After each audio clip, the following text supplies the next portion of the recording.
พ็คมาไม่ไปขายสดๆจากต้นกำลังแซ่บสุดยอดความแซ่บ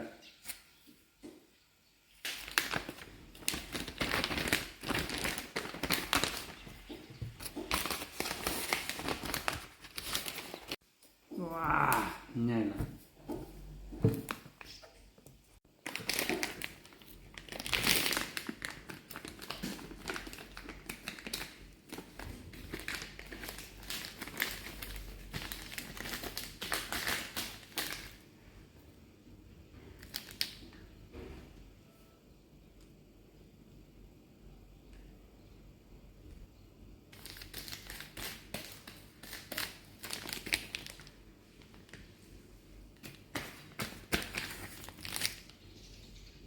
ของแท้ต้องมีกา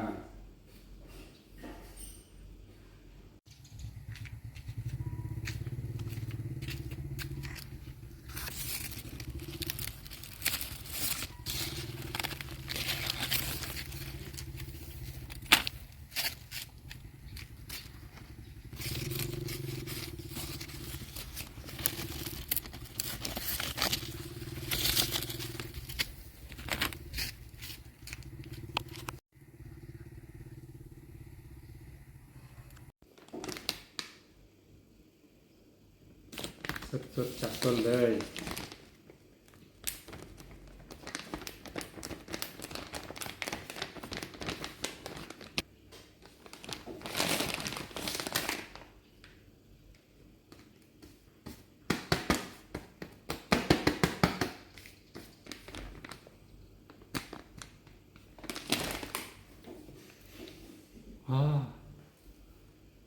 อย่าบอกลูกค้า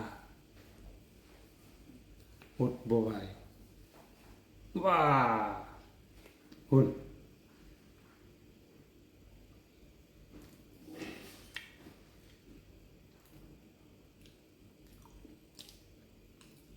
ความแซ่บความหอม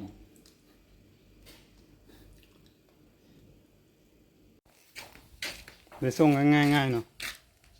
จับไปใส่ขนส่งฝากขนส่งไปเลย